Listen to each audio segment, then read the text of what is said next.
Well, I'm humbled that you're calling a relationship like a healthy relationship. I mean, our relationship's like any other relationship. Like we have like great days, we have like bad days, you know?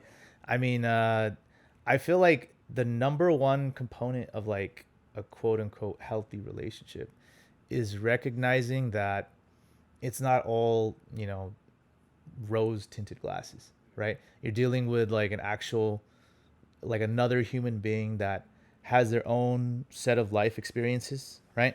Their own like things that make them who they are. And so like who are you to say that the way that somebody conducts themselves is right or wrong? And so I feel like that keeping that theme in mind is what has kind of like helped us in like the way we conduct our relationship. Yeah. So like that for me, that is the biggest thing in like a healthy relationship. Letting the other person be who they genuinely are without trying to like mold them into like someone you want them to be. I've also been that person where you have like this checklist and you're like kind of ticking everything off at when you meet people and you're like, oh, but they don't have that one little thing that I'm looking for. Oh, it's okay. I'll just swipe right next time and maybe he'll have it. So I think it's really easy to get caught up into like this perfectionist mentality. And that applies to like all its areas of life, including dating. So when somebody isn't like checking everything off, you don't even give that person a chance to see that, oh, maybe there's more depths to this than I thought. And it took me a long time, honestly, to kind of like unlearn that. Because the truth is that you're never really going to find the quote unquote perfect person. There's always going to be like things that you're going to have to accept about each other.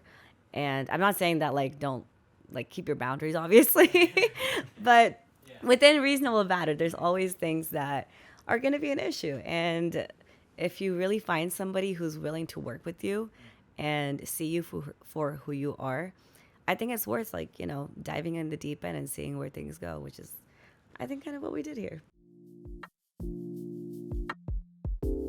Welcome to the Improving Humans podcast, where improving humans share their stories, experiences, and lessons to help others improve.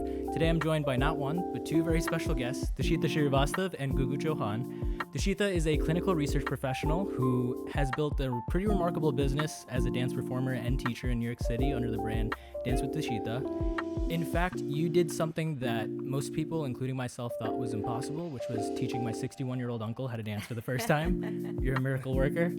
And sitting beside her is someone who is equally as captivating on the dance floor, if not more captivating, and especially when you're wearing your turquoise blazer, which we all love. So great to see both of you. You guys are awesome as individuals, but together you make an awesome, happy, wonderful couple. And I really appreciate the fact that you guys are willing to sit down, talk about your dating journey over the course of however many years, how you guys got together, the lessons you've learned, and navigating what has been a difficult dating journey for a lot of us in New York City. So thank you so much for joining me.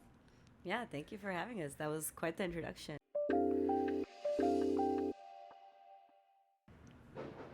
So Tush, let me know if you remember this at all. Oh my gosh, you really went into the archives. So for anybody listening in, Tush did a series of posts, and I think it was 2018. I can't remember the exact. August 7th, 2018. 2018. And basically you went pretty introspective about things that were going on in your life, talking about parental stuff, school life, etc. So the reason I show you this particular post is somewhere at the bottom, you say, while you appreciate everything your parents did for you, you guys sometimes didn't see eye to eye on relationships, which I think is a perfect place to start. What were relationships like growing up in your household? Like, what were the conversations like? If you want to go first, and then Gugu, I'd love to hear from you. Yeah, definitely. Wow, I totally forgot about that phase of my life. So thanks for jogging my memory. No, yeah, definitely. Like, I think when I was growing up, especially during those, you know, high school, college years, relationships were very as common as it is in the South Asian community, a very taboo topic. And for the most part, my parents didn't really touch on dating. If anything, I was only just told one thing, and that was to stay away from boys. So naturally, when you tell somebody not to do something, you're more inclined to actually become curious about it and see what it's all about. So that's kind of like the tone that was set in my household growing up. that I wasn't allowed to do something, but Tush wanted to do it anyways, which is kind of the theme. Mom and Dad, if you're watching this, it has been the theme for most of my life with you guys. But that being said, I think one thing that I do appreciate about them is that they were very open-minded on having conversations. So when I did get older and start, like, bringing up these things to them, they were willing to listen, but it took a lot of time and effort on both ends, really, to kind of come to an understanding of what dating is, because that wasn't really a concept during our parents' generation, for the most part. So it was a lot of work on both ends to kind of navigate, honestly, relationships and what dating looks like in America, especially as immigrant children. Yeah.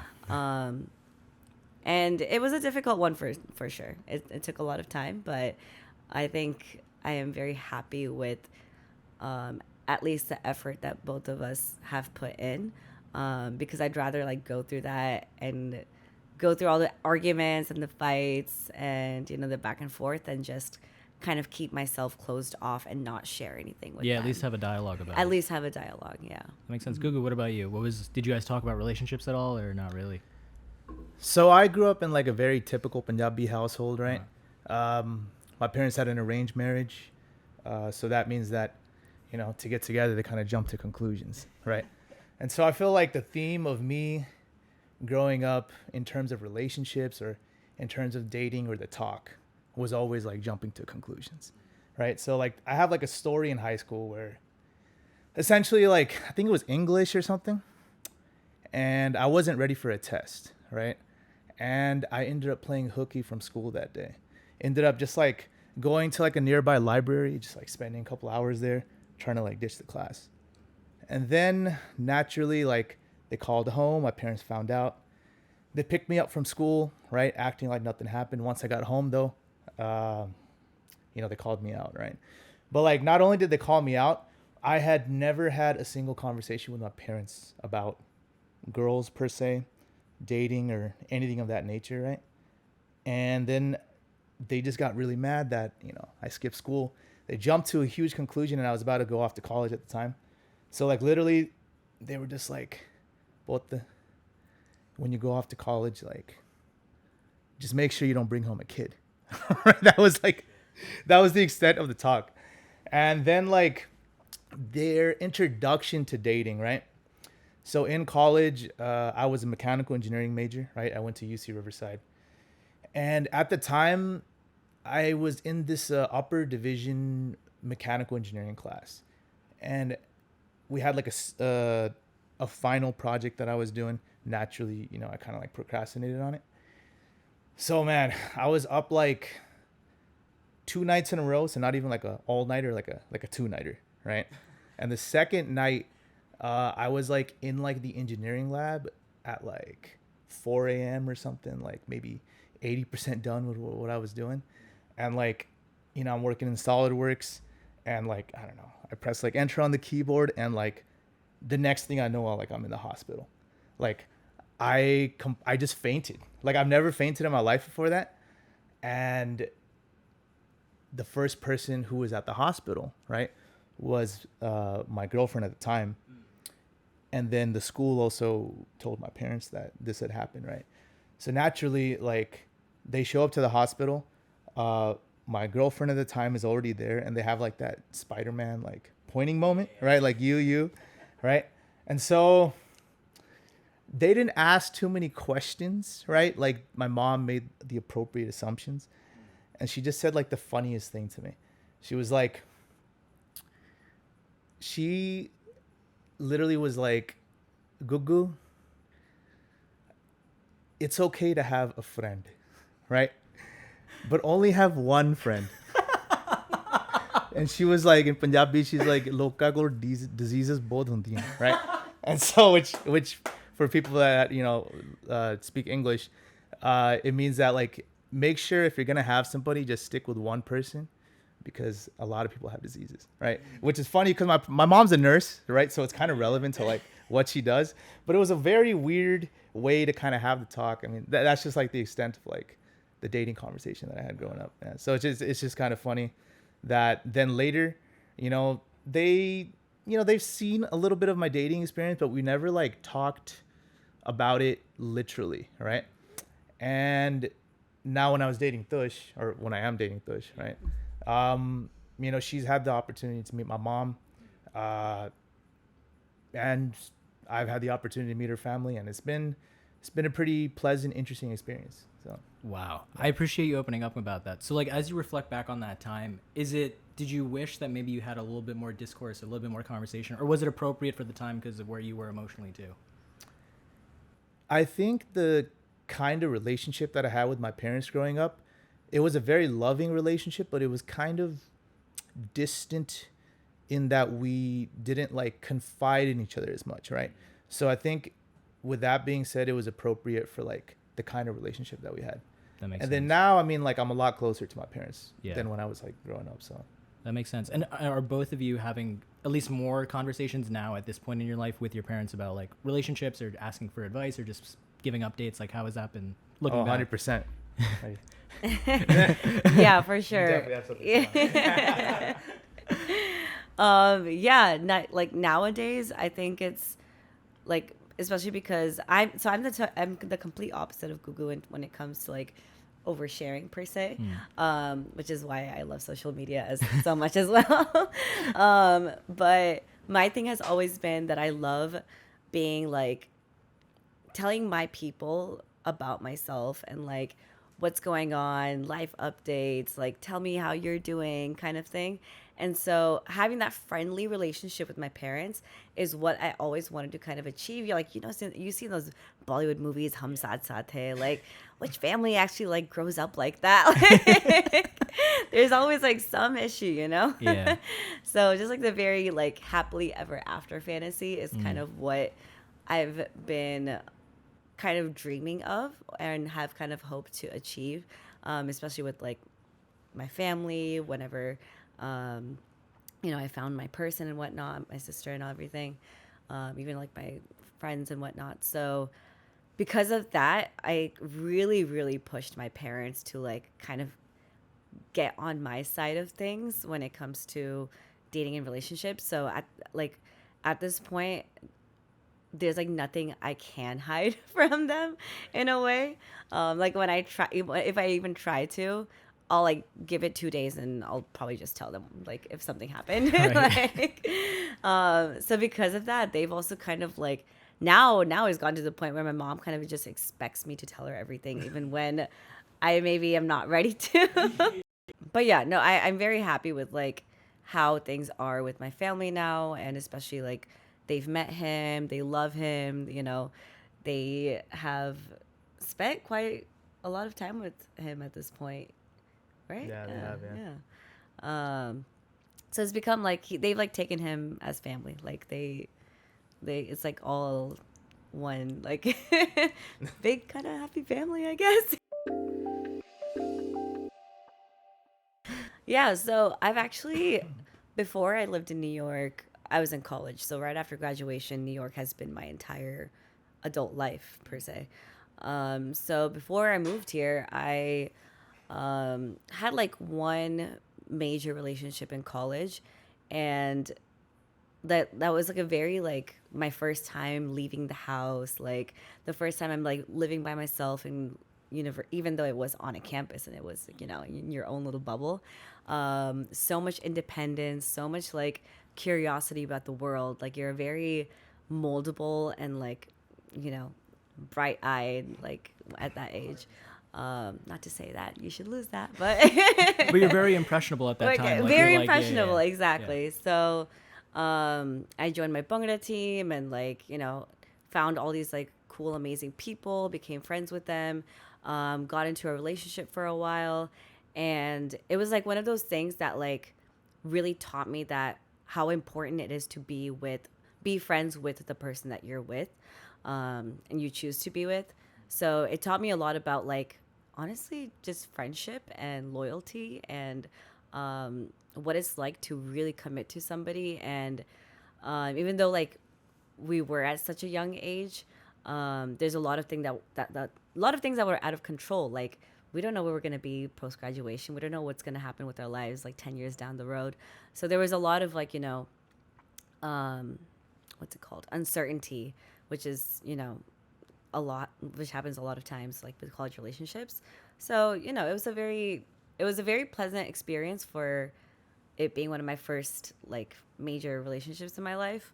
But like as things go, like you change once you grow together in like a bubble, and then you're like kind of thrown out into the adult world, you kind of like then have to re-find yourself. And a lot of times like that doesn't happen together, which is totally fine. Like it's just a part of life. So I think we both had kind of understood that at that point. And if you don't mind me asking, because you said the lesson that you learned there is to be friends and sort of define that friendship and have that as like solid ground to stand on. Did you learn that because you were friends with this person, or because you weren't friends and you're like, I wish we were beforehand going in? Yeah, I was actually friends with this person, and then we had started a relationship. So we were like very well established into our friendship, and had already developed like that kind of sense of trust in each other and whatnot. That makes sense. So, and for your friendship, I'm just generally curious, like, is there a lot of it that does translate to a relationship, or does the friendship sort of change once you sort of get into a relationship, or is this solid, like, is the foundation kind of still the same?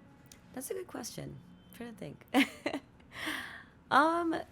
It definitely does change a friendship, I feel like, because as soon as you like put the relationship label on a friendship that you've already kind of had, all of a sudden all these like expectations and things that you hadn't thought about that person start to come into light, because you spend so much time with them. You're learning so much more about them that maybe you hadn't while you were just friends with them. So there's a lot of unexpected things that you kind of have to navigate around and then figure out, oh, is this something that I'm actually willing to compromise on?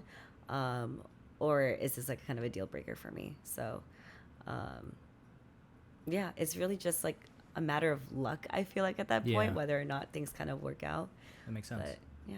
And Gugu, what about you? I know you mentioned you were in a relationship in college, so I don't know if you want to expound on that, but... It's a loaded question. So I feel like the best way to describe my dating history prior to coming to New York City, I feel like I've been in a few relationships, but I feel like each relationship was during a very specific point in my life, right? Like I had a college relationship that was very much centered around the friend circle that I had with like the Bhangra team back at Riverside, right? Is this ESP, by the way? Yeah, ESPN, a shout out. I haven't stopped thinking about that name. Sorry, I didn't mean to. ESPN, man. Inna Sona Punjab Natna. We came up with that name like Classic. in like a dorm room back in the day. Yeah, we were super proud of it. But yeah, so like it was very much centered around like the friendships that we had in college.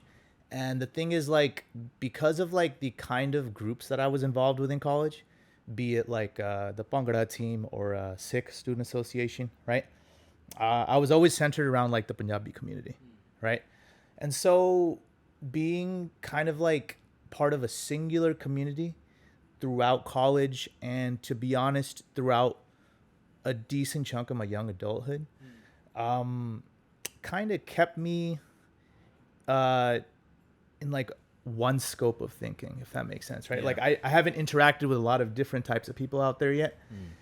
And so naturally, like in the beginning, a lot of the people that I would date would be very much in line with my culture, very much in line with like the kind of experiences that I had up until that time. When I came to like New York City, and even like a few years before that, I had the opportunity to switch careers. I used to work at the Navy as a mechanical engineer, and I just kind of went back to school with a couple of friends, and we just wanted to make a move into tech instead, right? And so through that process, my first job that I got was as a consultant, and I had like the opportunity to just fly to different cities all the time. And just getting out of the SoCal bubble just kind of opened my eyes to there's all types of people out there, right? Like like the way that these people wake up and talk and have breakfast, or like the way that the kind of like what's the word I'm looking for here, nuances that they have about their life is so much different than my people in LA. And like this is just maybe North Carolina, Texas, right? Chicago, just different places around the country. When I came to New York City, I then actually for a bit was traveling full time, right? And I had the opportunity to visit different countries and like meet different types of people in a completely different context, right? And so through those experiences, I feel like I really became more of a worldly person.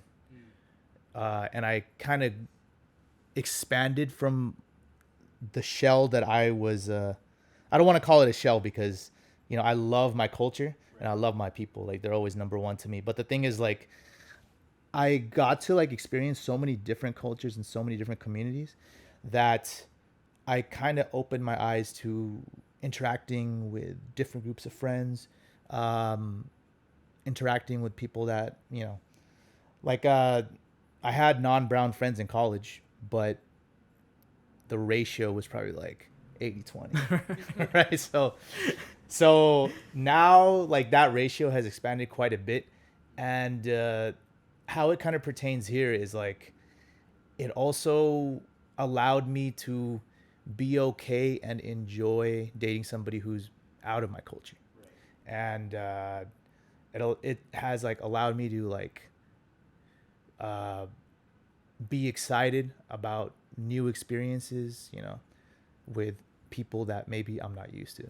And so that's kind of like my dating journey a little That's bit. pretty incredible. I was just curious about that period of when you first start getting introduced to new cultures. Like, is there resistance on your end because you're so used to everything, or did it become natural where you're like, oh, I'm so excited about learning about new cultures? So the thing is like I'm a very go with the flow kind of person, right? And so if I'm enjoying whatever environment that I'm in, I kind of like hold on to like the same friends that I have and then expand people and bring people into it, right? It's very rare that I drop a friend or something in my life. And so I didn't really do the expanding part and I just held on to the friendships that I loved. And so I don't think that it was like a resistance or anything. You know, anyone that's met me knows that I'm very like receptive to new people. I love meeting people. I love, you know, seeing different personalities and stuff. I just think I didn't build an opportunity for myself to have that exposure, right? Like in college, I'm on one campus in like a certain group due to like my social associations and stuff, right? And then when you're working and you're young, right? Like let's say you're 22, 23 on your first job, you don't really have like a lot of opportunity to travel out that much, right? Like the budget just isn't there, right? So like as I got a little older and I also got a job that allowed me to travel more, it definitely changed me as a person. A lot of times, like in the dating culture, people are, you know, it's so easy to just get on a dating app, just like swipe, just like you doom scroll on TikTok. People are doom scrolling on Hinge these days. Like I was also there at some point. I understand that it's become so easy to just like meet new people, go on a date, like, but I think because of all of that too, like sometimes the intentionality isn't there anymore. And so it's really hard to kind of figure out and see who's actually here to build a connection and actually be interested in a relationship further down the line versus who's just here for a good time, not a long time, which is also fine. But neither are completely wrong. It's just kind of like finding the people who align with your path, right? So because of how many people there are and how many options people have in New York, I think I know like I have a lot of I've also been that person where you have like this checklist and you're like kind of ticking everything off at when you meet people and you're like, oh, but they don't have that one little thing that I'm looking for. Oh, it's okay, I'll just swipe right next time and maybe he'll have it. So I think it's really easy to get caught up into like this perfectionist mentality, and that applies to like all its areas of life, including dating. So when somebody isn't like checking everything off, you don't even give that person a chance to see that, oh, maybe there's more depths to this than I thought. And it took me a long time, honestly, to kind of like unlearn that. Because the truth is that you're never really going to find the quote unquote perfect person. There's always going to be like things that you're going to have to accept about each other. And I'm not saying that like don't like keep your boundaries, obviously, but within reasonable boundaries, there's always things that are going to be an issue. And if you really find somebody who's willing to work with you and see you for who you are, I think it's worth like, diving in the deep end and seeing where things go, which is, I think, kind of what we did here. We're probably not the only people who have come up with like this idea of expectations in our head. Where do you think that came from for you though? When you come up with a checklist, was it just social media pushing like, this is the perfect person, or I'm looking for this, or like, was it just a household thing? Like, where do you think that came from? It's so funny. I feel like because of social media, so many things that require like a very in-depth like human connection has just become like a trend these days. Like, oh, it's a trend to like, what was it, the 6 foot blue eyes? Oh yes. You know what I'm Works talking in about? finance or something? Finance, yeah. Like it's so funny that like these trends exist now because it really does alter the way you kind of like look at people. I mean, I feel like for me at least, and a lot of South Asians, our parents have such a big hand in kind of telling us like, this is the type of person he should go to a good school, have a doctor, engineer, lawyer. Like, sorry, the accent just naturally came out. Like they already tell you like they tell you the type of people that you should end up with. So then you kind of like get stuck in this, but then there's so many other cool people that I'm meeting that aren't fitting into that mold that I've been taught for so many years. So is that wrong now? And I think it's like kind of like taking advice with a grain of salt, but then always listening to your intuition and kind of just trusting that your judgment is like, it'll serve you well at the end of the day. You talked about intentionality, which I love that word. So do you think that part of it is potentially getting older, where when we came into the city, if you're 22, 23, you're just having a good time, not really thinking about the future. But as you get older and you do want to find someone who has your values aligned with you, do you think it's really just people getting older and maturing in that sense that leads to more intentionality, or is that not even a part of it, you think? I honestly don't think age has much, like, it has something to do with it, but I'm not sure if I used to have this like concept, or I used to believe that like, oh, just because someone is older, they're going to be automatically more mature. But I don't think that's necessarily the case. I think it's more so about how willing you are to kind of change as a person based on the experiences that you've had, if that makes sense. Because I feel like you oftentimes meet people here who are so set in their ways. And I honestly used to be that type of person who was kind of like my way or the highway when it comes to dating. And kind of almost like if my partner didn't do something the way I wanted them to, I would kind of like judge them for it. And it took me a while to kind of realize that like my way doesn't necessarily have to be the only way that things are done, right? And like I think we've had a lot of these conversations together too, where like we both function so differently, like on a day to day, but like we also know and trust that at the end of the day, we are going to be there for each other, and we're going to like create a beautiful life together and work as a team to like resolve anything that comes up.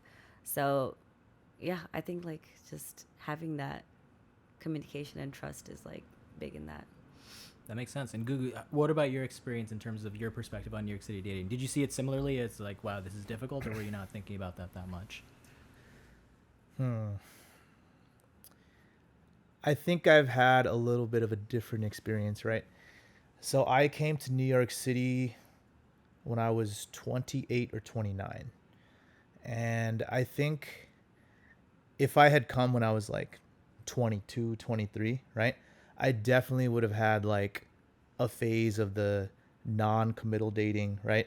I mean, not to say that I didn't have like a little bit of that like when I first came to the city, right?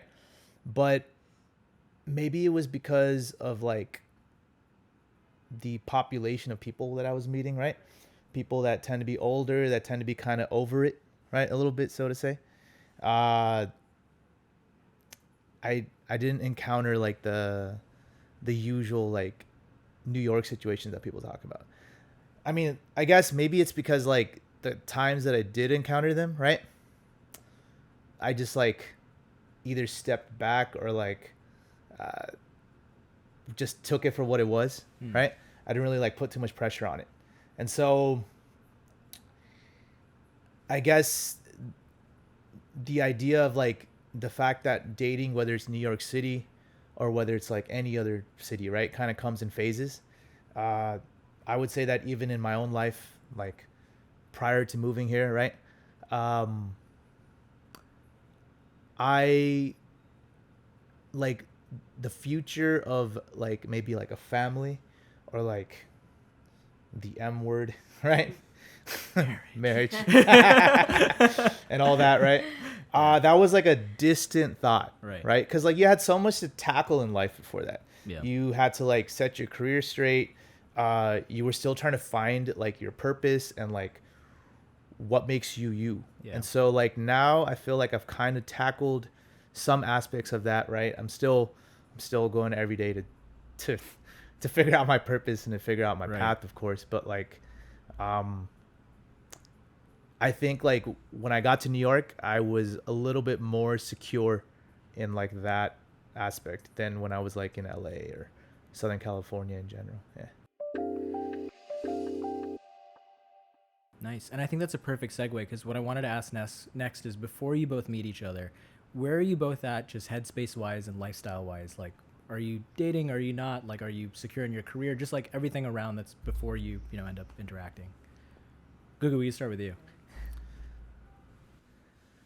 So when we met, I was going through like a transition period in my life, right? I was like looking for like an apartment in New York again, right? So like I effectively was like moving back to the city and I was living in like temporary Airbnb situations, right? And so I didn't really have like finding someone as like my main focus in life, right? I was just kind of like trying to take my more chaotic life and make it more routine, right?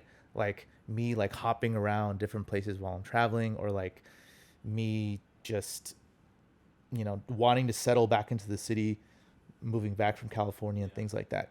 And so I would say it was just like a transition period that was ready for whatever life had to offer, kind of. And so like, yeah, it's hard to like pinpoint any specific like mindset or something that I was having at the time, but I was just interested in trying to figure out like my apartment situation and just trying to figure out like just trying to enjoy New York for what it is. Yeah. So. I think right before I met Gugu, I had been I was probably single for around like 2 years. And I think during that phase of my life, I was a very much like yes man type of person for a while, where I was like saying yes to any plans that came along, yes to like hanging out with anybody who, was down to hang out, and just like very much like kind of re-exploring the city, but through a different lens, I guess.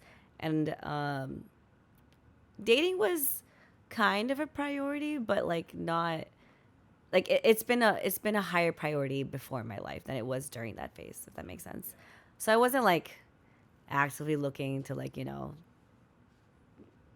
settle down or anything. But I was still like, here and there going on a couple of dates and just like making sure I kept up with my due diligence, I guess, in that department. But I was You just throw your rod out once in a while to see if anything's it there. was to see him. Oh, no, nothing's there. I'll come back tomorrow. That's so funny. But I think like I was really intent on just like focusing on my friendships during that and my relationship with myself. Also because during that time is when dance became a lot bigger of a time commitment for me. So I really just kind of was like headfirst into like passion project and, teaching all these workshops. Things had really picked up for me at that point. So it was like very exciting time, honestly, to be here because I was seeing a lot of success for something that I had never even dreamt about. So my world just kind of like totally shifted and suddenly I suddenly felt myself becoming from like a very unsure, unsecure type of person who didn't really know what she wanted to like, oh my gosh, like I didn't even know this was a possibility for me. And this is so exciting. Let me see what else I can do with it. So I will say like dance provided a lot like for my mental health during that time. Because it's always been kind of like my safe space. Of course, I had to talk about dance on a dating podcast. But I think it's just really like is a factor as to like how I kind of regained my self-confidence during that time, to make myself then be okay with like not needing any like quote unquote mans in my life and just like kind of just poured any sort of love back into myself, if that makes sense. Because for the longest time I was facing a lot of rejection, disappointment when it came to my love life. Things weren't ending the way that I wanted them to or going the way that I wanted them to. So at some point like I kind of just said like, all right, you know what? Maybe now's not the time.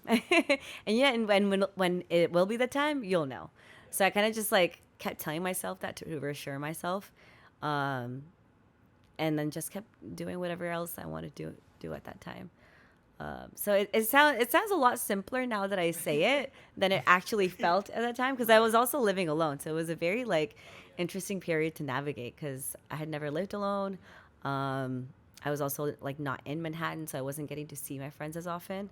But yeah, it was very interesting, like lonely, but also not lonely time because I did have my passion to kind of support myself. That makes sense. So like you were alone, but you weren't feeling lonely necessarily. Like you were so occupied with everything you were doing. Yes, So like yes, you were fulfilled yeah. in that sense, I imagine. Right, exactly.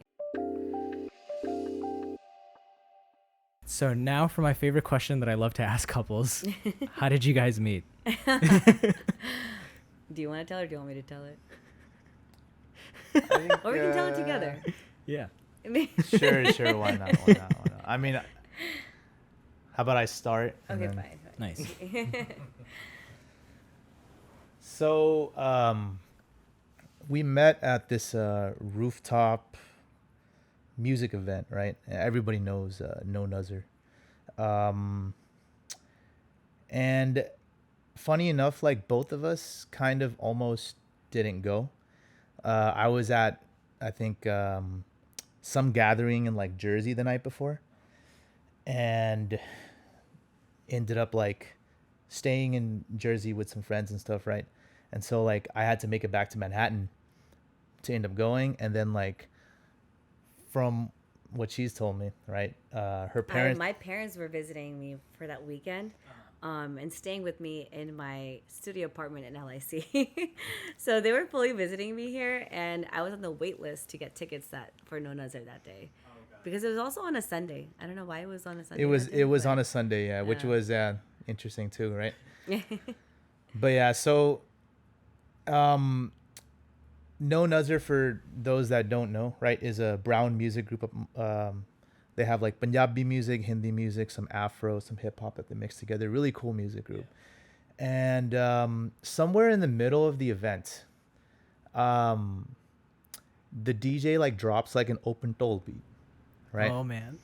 You already know where this is going. And if anyone knows me, that like if there's like a toll playing or there's like an open opportunity, especially in a hype moment like that to sing, right? I'll take the opportunity. So at that time, like I just like started blasting out a bunch of boliyan, right?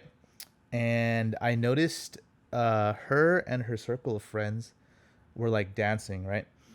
They noticed me, and then they're like, "Oh, what's going on over there?" And so then they like slowly make it towards like my area, right?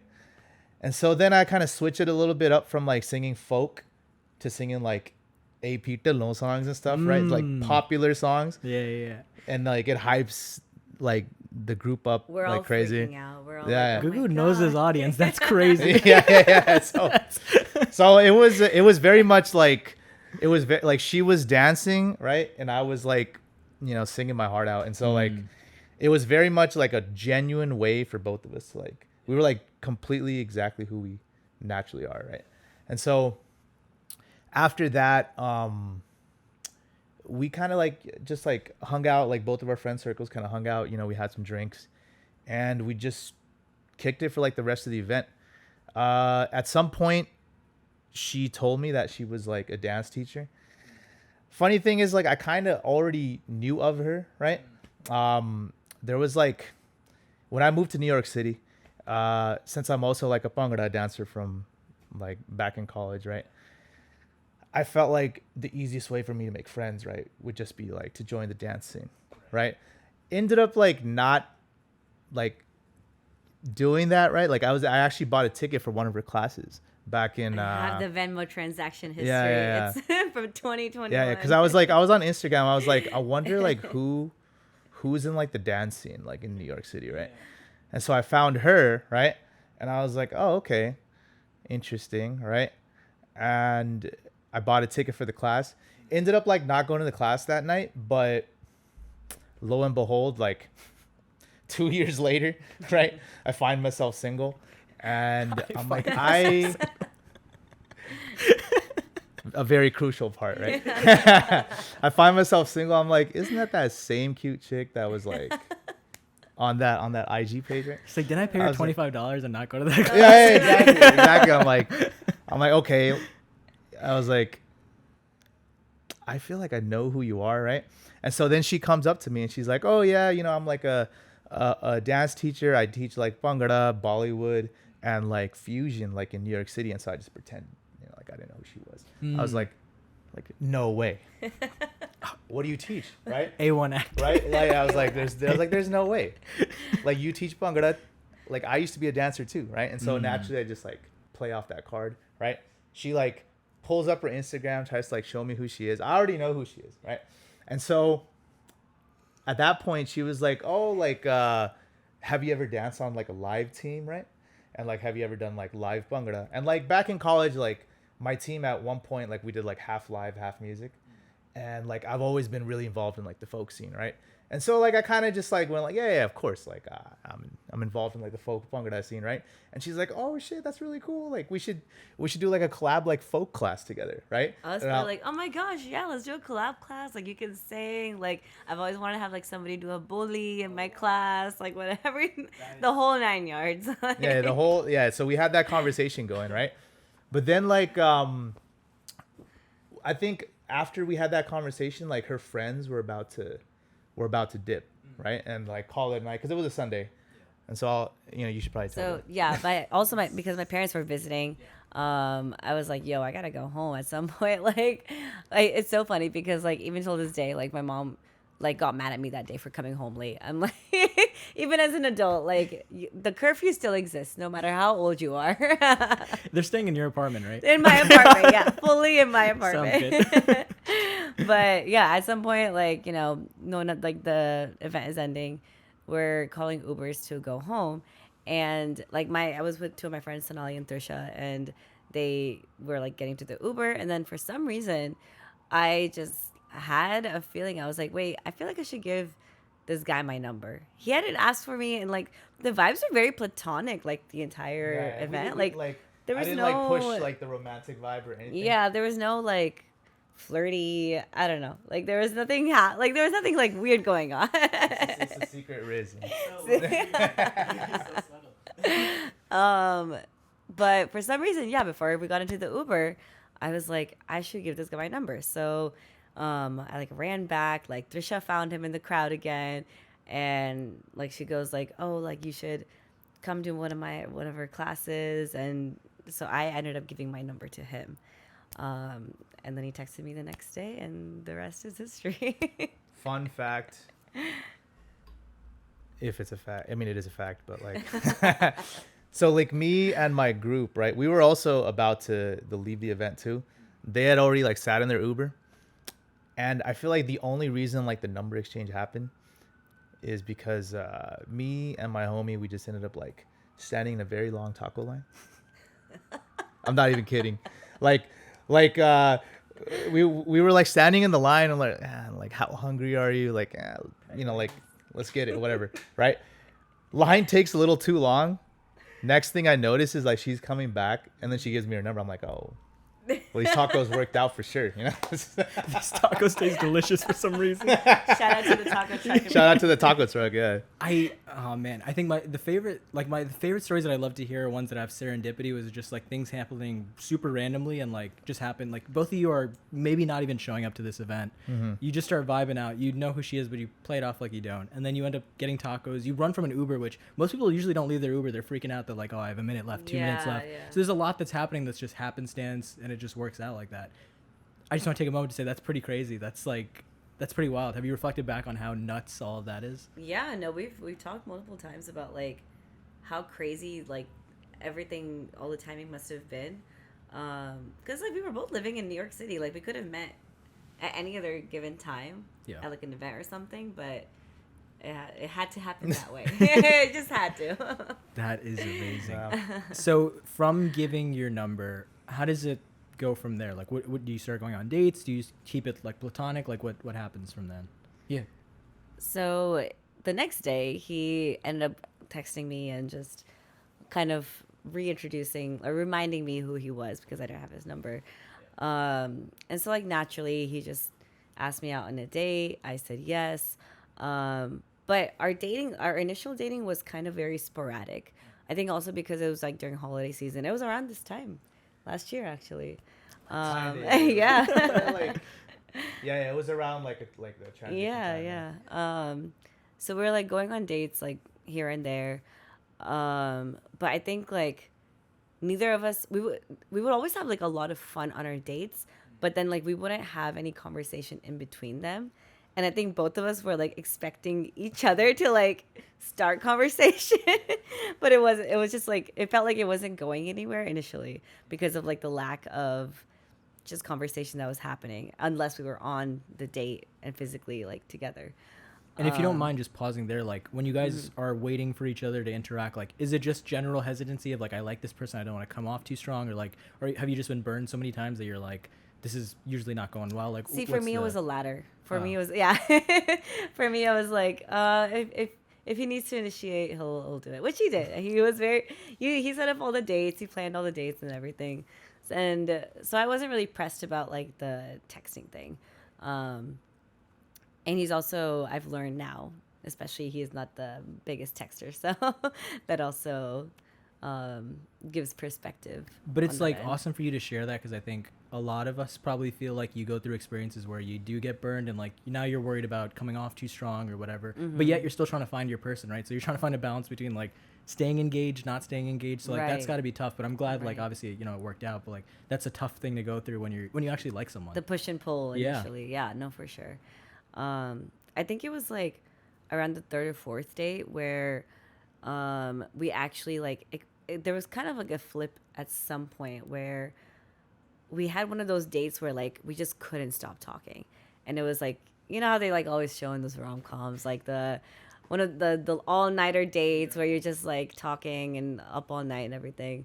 And we had one of those, and that's like honestly the first time I realized like there is a lot more to this person that I didn't realize and I'm interested in. So I think after that, I kind of started taking our dates a little bit more seriously. Right. And Yeah. just like, being a little bit more intentional with the way I was presenting myself and kind of considering how this would go. Ended up like, taking her out on the first date. Both of us kind of like didn't really know what to expect because like we were like super strangers, right? Like maybe not as like stranger as like a hinge date, right? But definitely like more stranger than like we don't have any mutual friends, right? We've never met each other before that, right? And so, but it was interesting. Like the first date started off a little awkward. We had both of us Very awkward. both of us were asking like those stupid small talk questions like, oh yeah, like where are you from, how long you been in New York, what do you do, blah blah blah, right? And then like the DJ plays some music right at the venue that we're at. Always, yeah. It's always a DJ, yeah. DJ plays some music, we get into our vibes, right? And then like the vibes really start like mixing well. And we extended the date and we stayed out like for a pretty long time that night. And that's kind of been like the theme of like most of our dates. Like we meet somewhere, right? A lot of dates, like at least this is like a thing for me, right? When I'm like dating somebody, I personally don't like short dates, right? Like meet up for like a coffee or something, or like meet up for like even dinner or something like that, right? I mean, how much are you really going to learn about a person or get a vibe from somebody in like 45 minutes, right? And so the fact that like both of us were vibing I feel together, like you were also biased though, how so? because you kind of already knew who I was and were I interested mean, from I knew before. of you, right? I knew of you. I feel like because if you think about it from like a stranger's perspective, like on a hinge date, you don't actually like know the person, and so you're like, oh, what if it's like a bad date? I don't want to be stuck on this date for so long, so let me just like Yeah, but initiate that's coffee. what I'm saying. Like then you could end the date, right? Yeah. Then you could end the date. Yeah. But like yeah, I mean like sure, like I had Devil's advocate. I love it. Balance. I had seen you online, right? I had various assumptions, right? But like none of those assumptions were true. So like I mean obviously everybody has like your typical assumptions about people that are like super into social media, people that like, I mean I'm from LA, right? So I've been around like the influencer circuit for a long time. And so like I just thought she was cute, and I was like, and she was into my culture, right? And so I was like, okay, let's see what's up. And we ended up just having like a pretty genuine time, and so kept it going from there, and then now we're here. How are you now learning what makes up a healthy relationship for you guys? It may not be for everybody, but just for you guys specifically, like maybe the foundation of it, the principles, like what are some things you maybe have in common or different that make your relationship work? Well, I'm humbled that you're calling a relationship like a healthy relationship. I mean, our relationship's like any other relationship. Like we have like great days, we have like bad days, you know? I mean, I feel like the number one component of like a quote unquote healthy relationship is recognizing that it's not all, rose tinted glasses, right? You're dealing with like an actual, like another human being that has their own set of life experiences, right? Their own like things that make them who they are. Some of the biggest challenges that I've had, both in like this relationship and other people that I've dated, right? As I've gotten older and kind of going back on that theme of like having like a more worldly view, like meeting more people from different walks of life and different life experiences, right? Kind of opens your mind to like seeing that everybody is an accumulation of whatever their life experience is, right? And so like, who are you to say that the way that somebody conducts themselves is right or wrong? And so I feel like that keeping that theme in mind is what has kind of like helped us in like the way we conduct our relationship. Yeah. So like that, for me, that is the biggest thing in like a healthy relationship. Letting the other person be who they genuinely are without trying to like mold them into like someone you want them to be. Because the thing is like, then as you grow together, you guys both mold each other into something new anyway, right? And so it's like two compounds mixing together to form like a new compound. So yeah.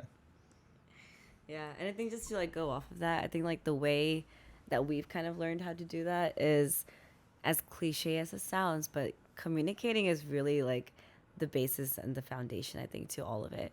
I think both of us are the type of people that like if something is on our mind, we kind of just like want to talk about it immediately and just like address whatever the elephant in the room is, or in this case, a tiger. But I got it off Etsy. We could have got an elephant too, but I thought the tiger. I thought the tiger looked cool. but whatever like the issue or whatever like, you know, we're feeling a certain type of way about something, we've kind of just like learned to just talk about it and really get to the root cause, and like make sure that both sides are feeling heard. That way it's not like we're coming off from like a one person's attacking, one person's defending. I think like it's really easy. Like I know in the past, like this has happened to me many times where like I feel like I've become just like a very defensive and like shut down kind of person, or I've been on the attacking side where I'm like why are you doing things this way and whatnot. But I think really learning that like, and I think that comes with again maturity and just like experiencing and dating in general, is that like you do learn that, as you were saying, that working as a unit instead of against each other is so much more meaningful almost, that like even the problems that might seem like big problems at the time, like retrospectively, like don't feel like they were, oh yeah, like we got over that, or like, oh yeah, that wasn't like what was the thing that I got mad at you about like in the beginning? When we were dating, like yeah. in the beginning. Oh my god, it was like a stupid chore thing, and like now I don't even like, now I do it the way you do it, and I'm just like, it's like silly little things that people get caught up into. I'll have to like rethink about what it was. Yeah, we have like several like little like we have like several little things that we've grown to either like accept or we've like mutually accepted to reject, right? Yeah. Like yeah. okay, so the funniest thing. Oh boy. Can't wait. I don't know if it's the funniest thing, but like it pops up in my mind right now. So her name is Tush, right? But her full name is Tushita. And like before I make this joke with her all the time. Before dating her, right? So like I don't know how you guys like how your bed is made. Right? Like some people like blankets. Ishana's like, where is this going? Yeah, I'm so excited. Some people like blankets, right? Yeah, Some people yeah. like comforters. I mean, some people might even just like sleeping without a cover or something like that, right? But a crucial element to making a bed is like what the base layer is, right? Okay. Like the base layer, meaning like, are you gonna put the stretchy sheet? Yeah. Or are you gonna like cover it with like a throw, right? So I've always been the dude to like, you know, get the queen sheet set. Comes with a stretchy sheet. Put the stretchy sheet on, right? Toss the other sheet into the closet, and then, you know, put on the pillow covers. Put the pillows there, and you could put a comforter or a blanket on top, depending on the season, right? I never used that second sheet. I hated it. Like we're gonna need your. I hated it. On We were this. gonna need your take on it. So for whatever reason, I still can't figure it out till this day. She's super adamant on that second sheet. So like it has to be Tushita. You need At first, I swear, bro, That was worth that joke. I was fighting her on it so bad. I was like, Tushita is because like in the morning it was so annoying to make the bed, right? And I'm like, okay, like, do we really need 2 sheets? Because like the stretchy sheet like clings onto the mattress. The second sheet always gets all messed up, right? So like, and at some point I just like kind of accepted. I'm like, okay, this isn't a battle and I'm gonna win. And it works out. I mean, like now I don't even care anymore, you know? Like I like once you like accept something and you kind of realize like, do I really actually care that much, or is it just like how I grew up and like what I'm used to? Interesting. Right? Yeah. And so I feel like both of us have like incidents of that, and it's just like part of growing Two-sheet together. gang over here. That's Now we're 2 sheet. I'm never gonna be able to see your name the same, by the way. Tushita. It's ruined now. But it's so interesting. Harking back to what you said earlier about like you can't really fault people necessarily for the way they grow up, but there's an interesting part of relationships from what I've heard from some other people as well, that like when you start dating someone, it's somewhat a reflection of you, of like things that you may do that you may not even realize that you're doing. Are there certain instances or situations where there were things that you actually got reflected back to you that you're like, maybe I should change this, even just for me as something healthy for me to do?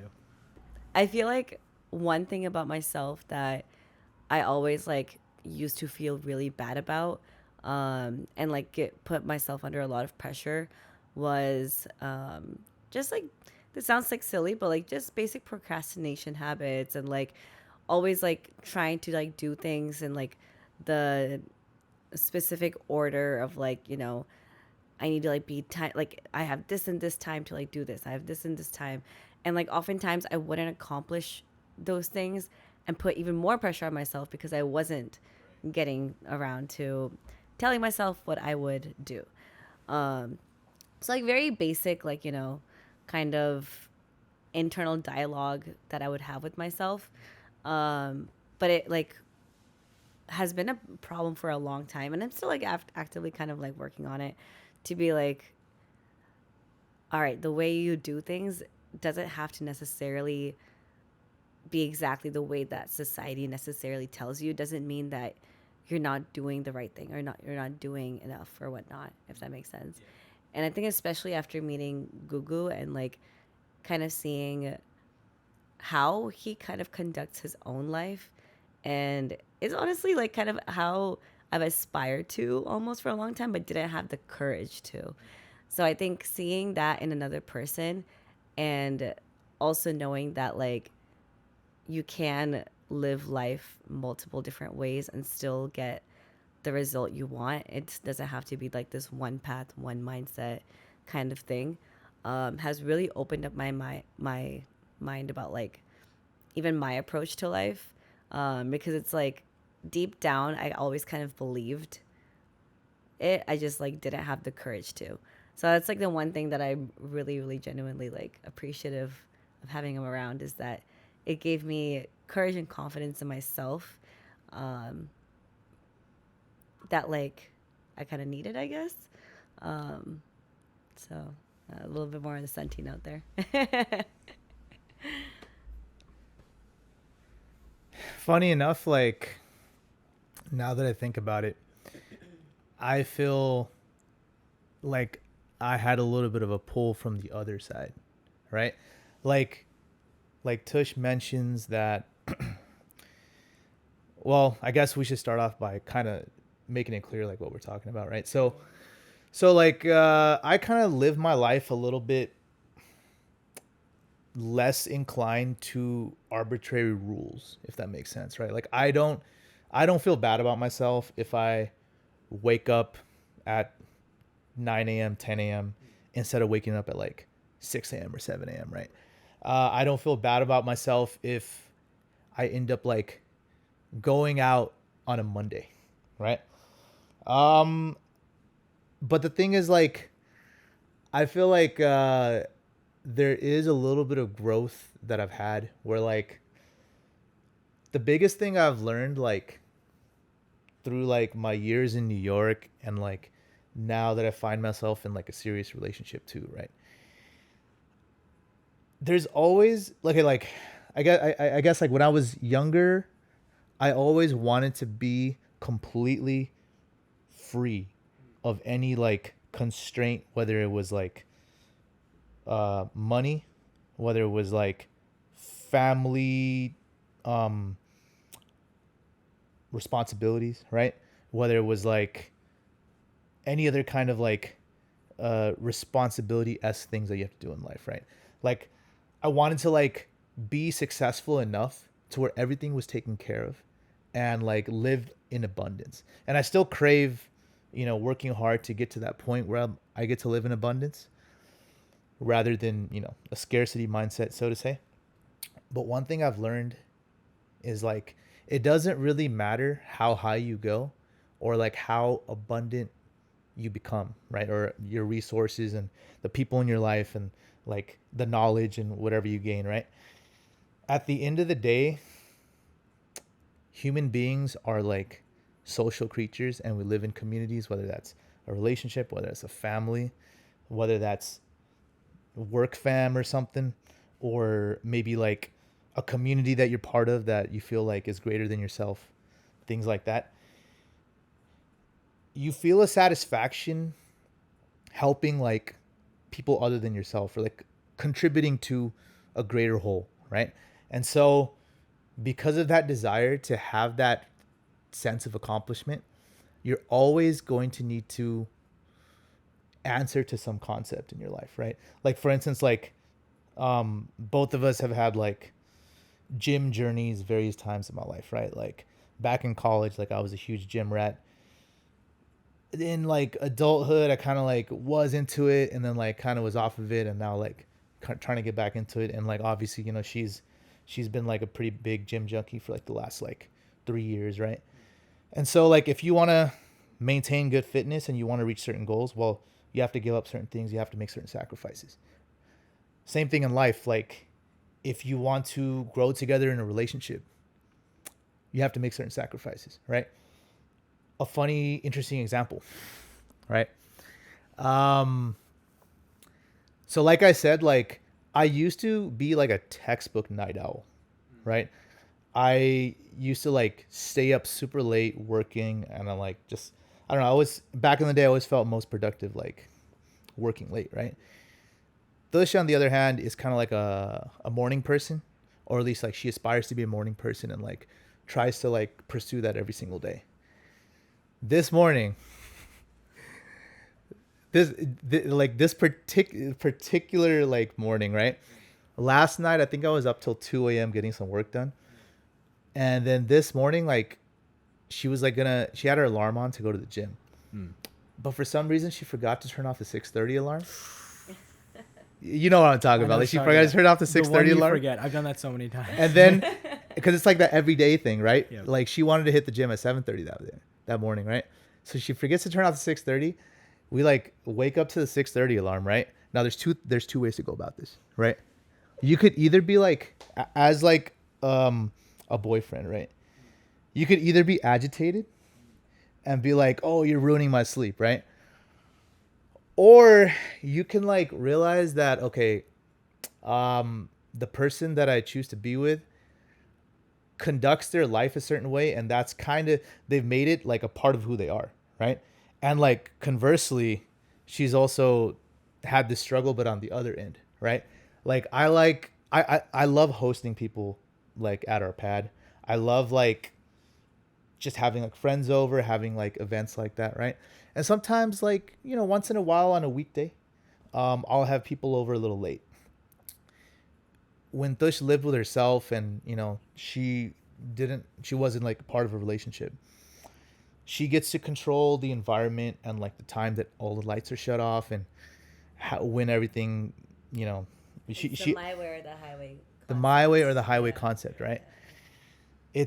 It took some getting used to of us like living together, where like we like kind of came to this consensus, right? Like we don't want to create a more restrictive environment, like, oh, you're not allowed to do this, even though hosting people is a huge part of who you are. And me being like, oh no, but then you're not allowed to have the 6:30 alarm, even though having a solid morning routine is a huge part of who you are, right? And so we kind of came to this, like, I don't even want to call it a compromise. It's just like a mutual understanding that, like, when you choose to be with somebody, you want to, like, let them embrace who they are while taking a little bit of a sacrifice from how you want things to be done, right?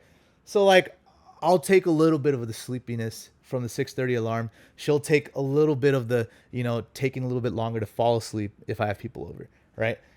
I feel like in a relationship, that's the best way to, like, conduct it. Because otherwise, like, you can get rulesy all day, and then, like, if you start becoming restrictive on how the other person should be based on what your ideology is, right? It builds resentment in, like, the two people. And then if that resentment gets too big, then, you start having, like, textbook relationship problems. And so I'm, like, happy that we kind of, like, caught our, like, differences early on, and we kind of came to, like, a truce.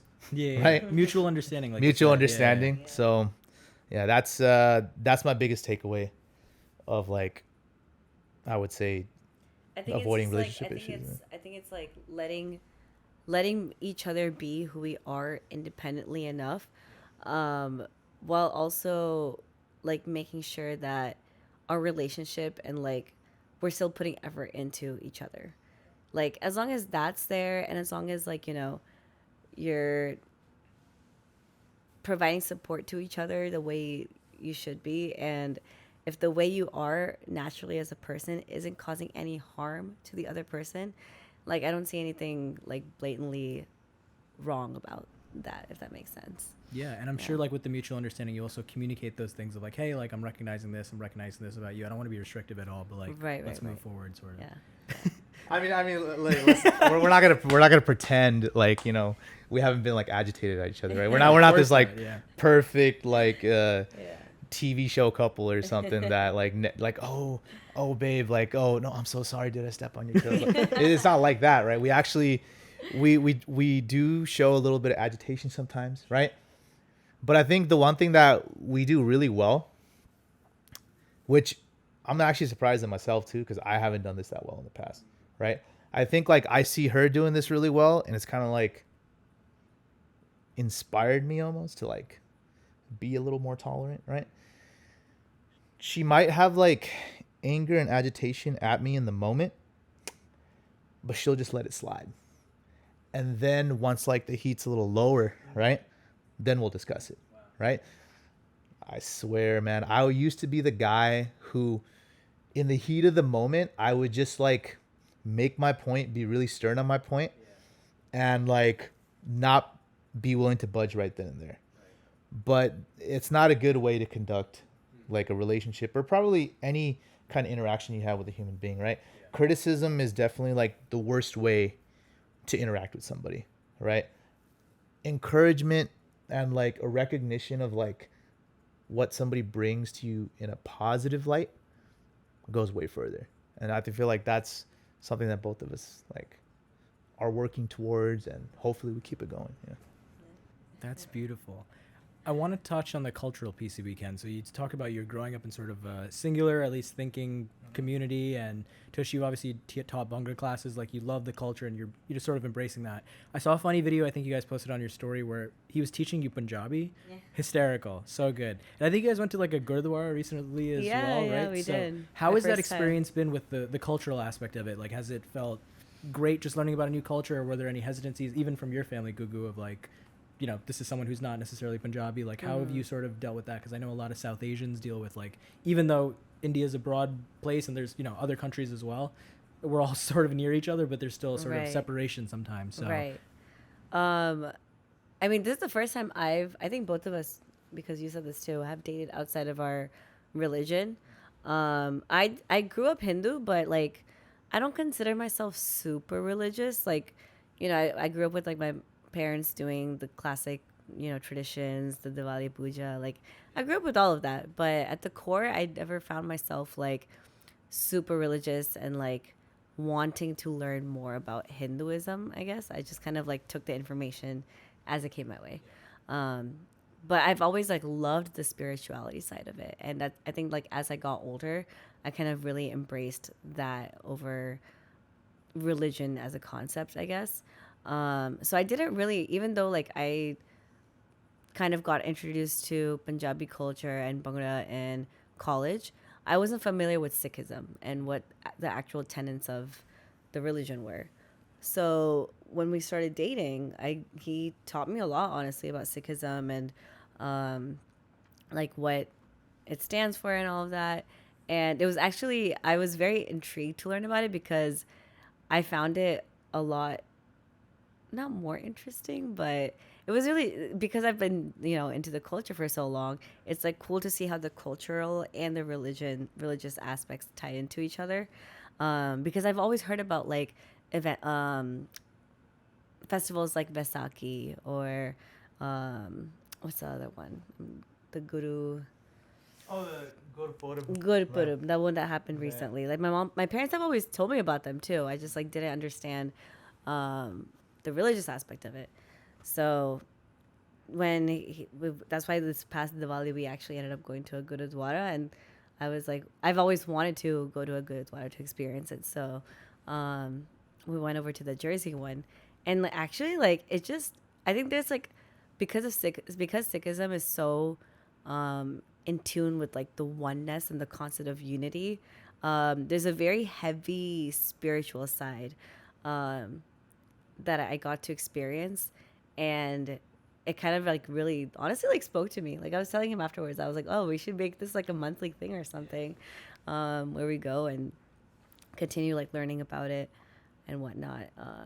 Because I think there's a lot of like, I mean, even Hinduism, there's a lot of like lessons learned and a lot of stories that like teach you about like principles, morality, and ethics, and that stuff is right up my alley in terms of interest. So it's been really cool to like kind of learn about a different culture and religion, and hopefully be able to speak fluently one day. Nice. It's a work in progress. Don't ask me to speak in Punjabi right now. Yeah, I'm not too worried. We'll teach her Punjabi pretty soon. As like a young kid into being a teenager, into being a college kid, right? I was always very, very intrigued with Punjabi culture, right? Bhangra and like the lyrics of like different boliyan, right? What the different segments mean, where they're originated from, things like that, right? And the Punjabi love stories, the famous poets of the past, things like that, have always intrigued me. But interestingly enough, right, through like my research and my diving into like my Punjabi culture, you know, it spans multiple religions and multiple racial groups and all of that. So like, if you study any of the Punjabi love stories, right? Mirza Sahiba or like Heer Ranja, right? I mean, they're not sick people in those stories, right? Uh, they're Muslim because at the time that was the predominant religion in the particular region that they were in, right? So like the fact that like themes span multiple religions and multiple races, and I kind of got like that feeling from studying my own culture back in the day. I felt like it's really important to like have an interest in all people, right? And like their backgrounds and like what they bring to the table, what kind of cultures they have, right? Interacting like with her family, for instance. I don't think I've ever interacted with like an auntie and an uncle that weren't Punjabi before. Wow. Right? Like maybe I've like had a quick conversation, Yeah. Like, but I've never like sat down and like discussed things for hours on end and things like that. And so like it gave me like an interesting realization of like lots of similarities and like a couple of differences, right? And like just what makes people more unique, you know? And so the world's a big place full of like beautiful cultures and beautiful people. And so like I feel like if there's anything that like we should take from like I guess our own life experiences, right? Is to like just enjoy like different types of people, different cultures, and different communities. Because honestly, I feel like every corner of the world has like something pretty cool to offer. That's awesome. And it's great to have that perspective. And maybe this doesn't apply to you guys specifically. And I was just curious, on the parental side, it can be harder for older generations to sort of see that intermingling of culture or like want to keep something specific to a community. It's okay if it totally wasn't a part of it. But were there any sort of conversations that were had with parents about like that aspect of it where you're, dating outside your culture or with someone else? I feel like you have more about that. So I'm a bit lucky in some sense, right?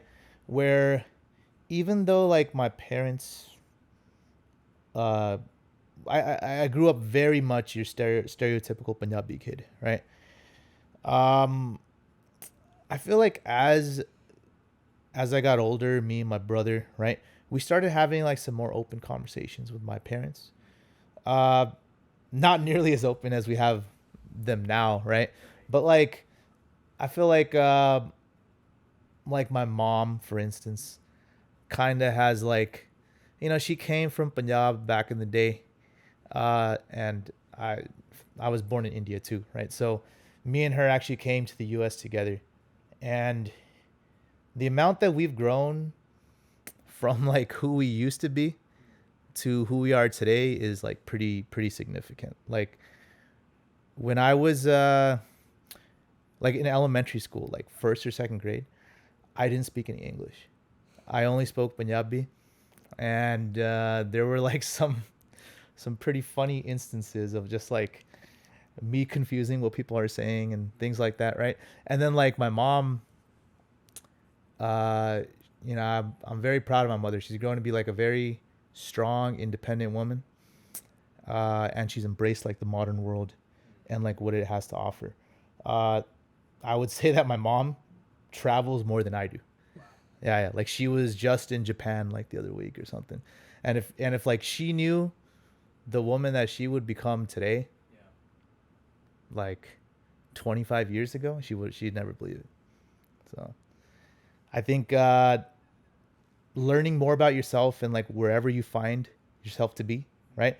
Like for me, it was consulting in New York City, right? And like a bit of like traveling in different parts of the world. For somebody, it might just be like going to a different city in the same state, working in a different field, trying something new, right? Like when you got into like dancing, I mean, you've always been a good dancer, but like when you started teaching Bhangra in like New York, right? It was a new thing for you in the beginning, and then like, and then you got hit with a pandemic and you had to adjust. And just going through those adjustments and like adapting in life and like honing in new experiences and like enjoying them or taking them, making the best out of them, I think like really shapes you to who you can become and like unlocking like your full potential of like just enjoying like life around you. That makes sense. And sort of one of the last pieces I want to talk to you guys about is the social aspect of dating. So you guys are obviously dating each other, but with anybody, I think there's some social aspect, whether it's the community you're in, your family members, close friends. Tush, for you, it's the public also, because you do have a large platform and you have to decide what you want to share, what you don't want to share. How do you guys factor in sort of what gets shared with the public, whether it's close friends, family? Like, do you have differentiations for each? Do some people know more than others, or do you just keep everything in-house? How do you sort of go about that process? I'll let you answer this one first.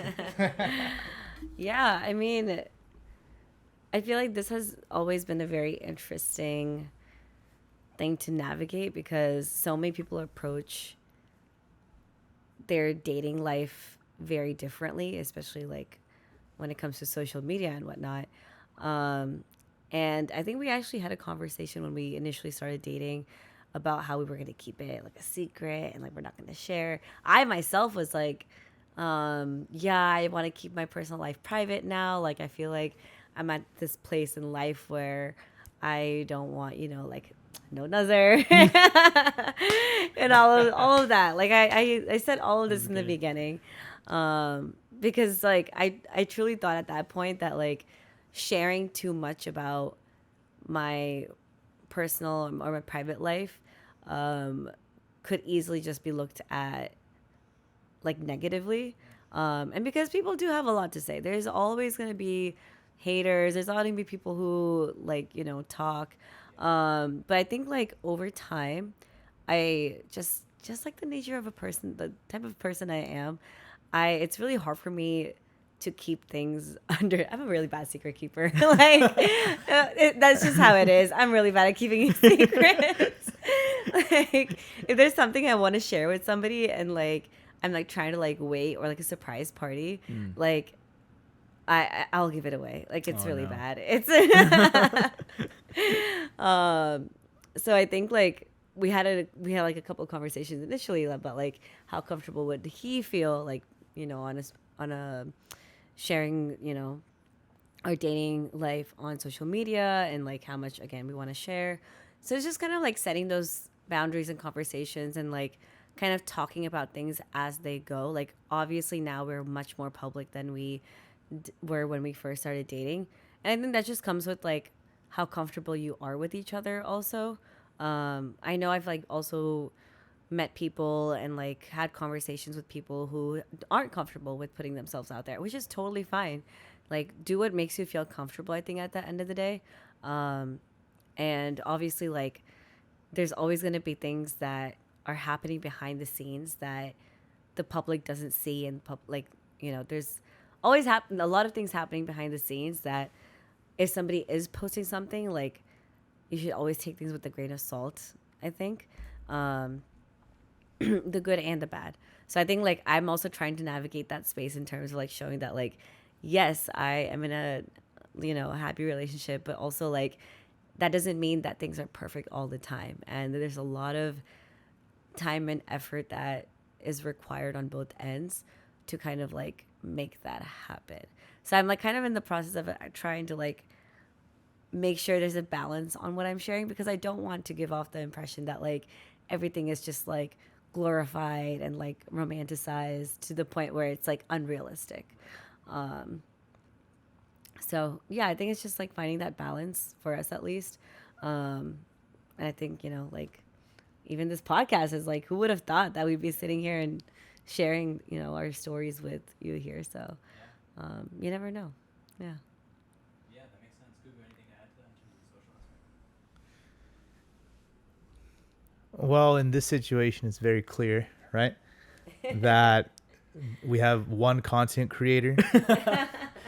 I don't know, man. This And might spark your career. Dude. I don't know. You're pretty good at There's this. one content creator here, and then there's a personality behind the scenes, right? And so, like at least for me, like in terms of like sharing my personal life, I feel like there's different tiers of your personal life that should be shared, right? I guess like I've never really had like an issue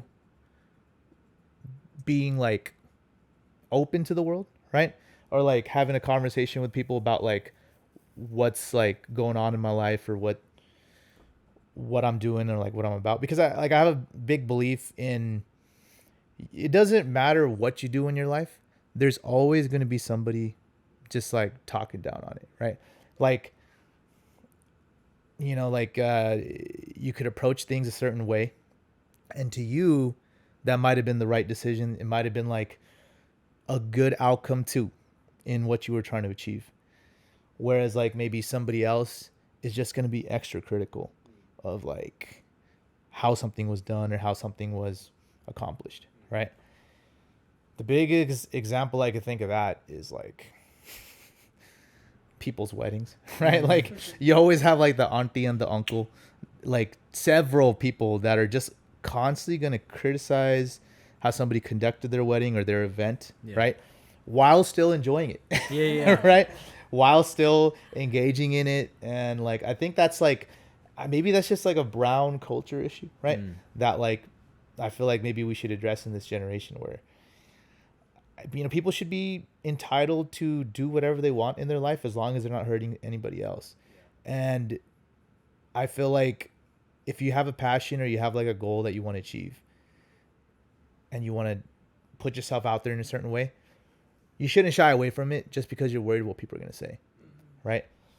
Because the fear of like what people are going to say turns into like a regret when maybe later on those people aren't even relevant anymore, right? I feel like you should always do kind of what your heart is set on in terms of like presenting yourself or trying to like put yourself out there. Yeah. So in terms of like social media, like I don't really have any problem being on a reel or something, right? I'm a little bit like like I feel like she's like a cusper where I'm like more of like a classic millennial, I keep right? them young. Right, yeah. So I'm like a classic millennial. So like my like chunk of social media started with like MySpace, right? And so like MySpace, Facebook, Insta, right? Like we didn't have Instagram in college until later, right? So like now like like I didn't even have an account on TikTok until I started dating her. So like I just feel like putting yourself out there is fine as long as you're comfortable with it, right? And for the most part, like I guess with us in terms of our relationship, we just communicate, right? We just ask each other like, oh, would you be down to do this, right? Would you be comfortable with doing this? I mean, even this podcast, right? Like when you brought up the idea of like having a podcast on relationships, right? She brought up the idea and she asked me like, oh, what do you want me to talk about and what do you not want me to talk about? And then she was like, wait a second, like, why don't you just hop on the podcast with me, right? And I was like, yeah, sure. Like, like I like talking, right? No, So 100%. so yeah, I mean, here we are, like putting ourselves out there, and more to come, I guess. Right? Yeah, 100%. And sort of the last piece I wanted to ask you before I ask you about my favorite part, which is the improving part. For some relationships tend to have or could have a support system. It could be parents that you talk to about maybe something that you're dealing with. It could be a best friend that you relate to. You obviously address things, you communicate things out, but do you guys have a support system and maybe people that you reach out to, or do you just, for the most part, we're going to deal with it ourselves and sort of navigate it that way? Wait. You want to go first? Yeah. That's actually so interesting because I feel like in the past I've been that type of person, a partner, who will always communicate any issue I had in a relationship with like my best friend, my sister, and like sometimes even like my mom, if it was applicable and whatnot, and like, but more so it would turn into like I feel like when you do that, oftentimes your people are always going to take your side. Like it's really hard for the people who have been by your side for a long time to play devil's advocate and to actually challenge your perspective and your thought process. And the person who's trying to do that, like your partner per se, is kind of getting overpowered in that sense. And like when that happens on both sides, then in my experience, it turns out to be a little bit more explosive than it needs to. So I think like this time around, like I think we both have just kind of kept things a little bit more personal and like just kind of like resolved things in house. I mean, don't get me wrong. Like me and my sister will talk about you sometimes here and there too. But I think like it's more so just like if I really need to rant about something, like I'll do that. But when it comes to like more serious problems, I guess, or like serious topics, I think between us that like off chance they do arise, I think we've kind of learned to just tackle them head on and like with each other. And And if it's not being resolved right away, and if we're having a much more difficult time coming to a resolution than normal, we'll kind of take a break. We'll take some space, and maybe it won't doesn't have to resolve it like that minute, that hour. Sometimes it takes a couple of days. Sometimes it takes longer than you expect. But we kind of allow each other to take up that time and space, I think. Yeah. I have a really like specific way of thinking about this. So like both of us have gone through, our teens. Some of us are still going through our 20s, right? And I kind of just started my 30s, right? And so what I've noticed is early on in our lives, we really do consult like the committee, right? Like everybody has like their committee for different purposes, right? Like people I've dated in the past, I always got agitated at like my ex-girlfriend's committee, right?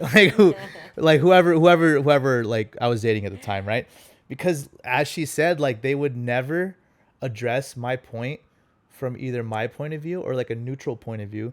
It would always be where, let's say she's in the right and your man's in the wrong, right? I feel like as you get older though, two things happen, right? One is you kind of like start to understand that aspect where like you do really need to hold yourself accountable for how you act with people, right? Like I feel like people generally, whenever they do something, they always think that they're in the right in the moment. We're all victim to that, right? Like if I go do something today, I'm going to think I was right in doing it. But maybe through a reflection later, I can realize, you know what? Maybe that wasn't the right thing to do. Maybe I should have done it this way. And I'm kind of like a bad person for doing it that way, right? It's like a little bit of reflection. And in the future, I want to become a better person and hold myself accountable to doing that, right? That's something that you just kind of like grow into as you get older, right? And, it's a beautiful thing, like self-improvement, self-reflection, right? The man or woman in the mirror, right? I think it's a very important concept as anyone grows older. The second thing is the committee just dwindles away, right? As you get older, more people get into serious relationships with each other, right? More people kind of couple up, so to say, right? And I kind of view couples as like 2-person cliques, right? So like I struggled with this a lot in my mid-20s and like maybe my late early 20s, right? Like 23 to 25, around that age. I had like a couple of like my very closest friends, you know, they got really serious with their partners and like, they have beautiful relationships, ended up getting married, right? And like, my best friend isn't just my best friend anymore. It's my best friend and his wife, right? Like now, like when we're hanging out, it's not just us hanging out. A lot of times it's we're all hanging out, right? And it took me like a long time to accept the idea that like I, as a friend, am going to get demoted to the second or third position in front of their partner. Whereas like when we're younger, I feel like a lot of times we're not as invested into our younger relationships because like we actually put our friends at a tier higher than whoever we're dating, right? As people get older, they tend to do that less. And so you almost tend to have less trust with who used to be your committee because you know that anything that you tell them may get told to whoever their partner is, whoever they confide in, right? And now you have like a whole chain of messages that are being sent. And sometimes you feel like, you know what, like I feel like I could just address the issues that I'm having through like mutual accountability in my own relationship rather than like putting my own person down in front of like a group of people that, yeah, like they probably have my best interests at heart. But at the same time, like they'll never fully understand like my relationship and like who I'm with, right?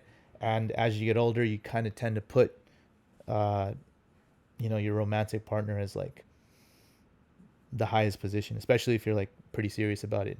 So Yeah, and I think also just like one thing to add on that is like it also like really shines light on this committee per se. Like the ones who truly do understand and are willing to be by your side will continue to be by your side. I think like especially this time around, like dating, getting into this relationship, has kind of really opened my eyes into how similarly or differently me and the people around me kind of view the world, and it almost like brings attention to like, all right, like these are the people who actually care about me and care about this relationship that I am and my well-being in this relationship, versus the ones who just want the tea and who just want the gossip of what's going on, Right. with Gugu and Tush, kind of thing. Just committee headlines. Just that's it. committee headlines, yeah. So I think that's also like something to like take note of when you are getting into a relationship and you are sharing those internal issues that may be going on, just to be a little bit maybe mindful about who you're telling it to, because sometimes like people you think who have the best intentions for you might not actually. So then it becomes like a little bit of a toxic maybe thing. Yeah, just from what I've noticed. That makes sense. And those are tough experiences to go through because sometimes they're friends for a long time, and like it's a hard lesson to learn that way. But sometimes same way like you may show each other stuff about yourself that you're learning, it may show other people in your life as well too. Right, exactly. So it's a good learning experience. So last thing I wanted to leave with is the podcast is called Improving Humans, and I love hearing, either a quote, idea, or concept that people have learned about that have maybe improved themselves. It doesn't have to be for relationships. It could be really for anything that, you sort of embodied, learned about that has helped you improve.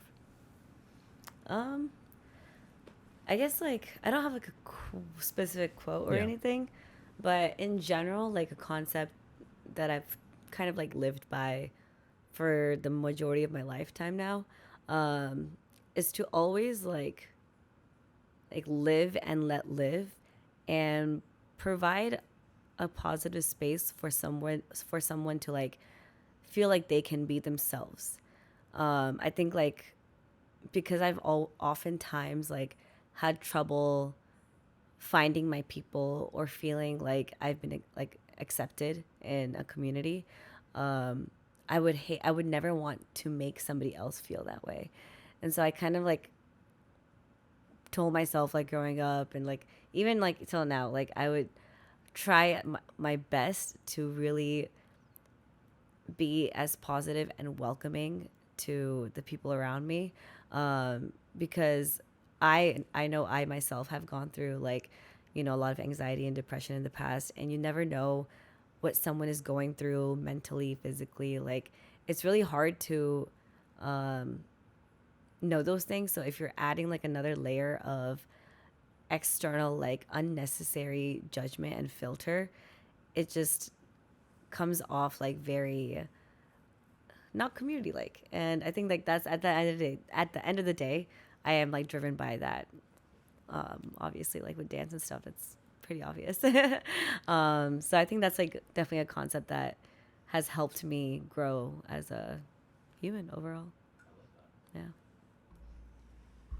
It's a great question, man. It's I feel like it's a very broad question, so like I was trying to think of like broad answers sort of. But in my life, what's helped me improve as a human, I would say is the thing is like, and it's interesting because this almost goes the opposite of what I've been saying most of the podcast, right? But you should definitely like respect all people around you, no doubt. But you want to find your people, right? Like you want to surround yourself in an environment that's nourishing for you, so that you can like continue to grow and be there for others, right? Like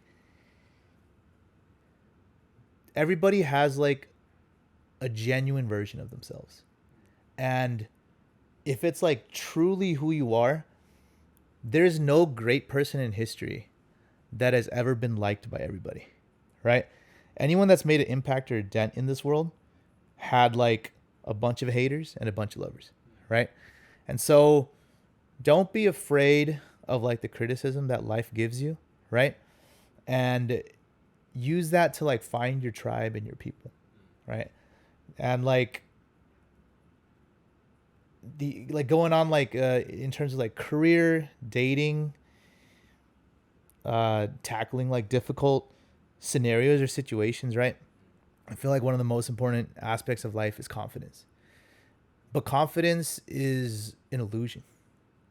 Like, there's nobody who in the world who is actually just raw confidence 100% of the time, right? Everybody has like a feeling of self-doubt. Sure, maybe as you get older, that feeling of self-doubt gets smaller and smaller through in certain fields and things like that, right? But like it never goes away, right? It's just like a mathematical function. It's like the limit approaches zero, right? But it never actually goes away, right? And so like I feel like it's important to embrace that and just be okay with it, right? There's like you mentioned quotes, so like there's like this like I love Game of Thrones, right? And so there's, I think in the second season, the eldest Stark was talking to his like fiance at the time, right? And he's talking about like his own father, and he's like, yeah, my father once told me that like, you know, son, you should always be brave. And then he's like, Dad, are you brave? And he's like, yeah. And then the son's like something along the lines of like, yeah, but it seems like sometimes you're afraid, right? And then it's like, listen, like the only time that you can be brave is when you're afraid, right? And so you can twist that into your own life in terms of confidence, right? Something as simple as approaching some chick at no nuzzer, right? Or tackling like, you know, the hardest interview of your life or something, right? Or I don't know, trying to like put yourself out there in front of a camera, right? Like this is my first podcast. We'll see how it goes, you know? Like you just got to embrace the unknown. That is a perfect way to end it. Tush, Gugu, I can't thank you enough for the insights, the laughs, the perspective, and I'm excited to see what, you know, the future holds for you, and it just means a lot that you sat down with me, so thank you so much. Of course, thank you for having us. This was a pleasure to be on your podcast. It was definitely a pleasure, man. The questions that you asked were very insightful, and honestly, the conversations that we had, I'm probably gonna keep thinking about them later today too. I appreciate that. Awesome, thank you guys.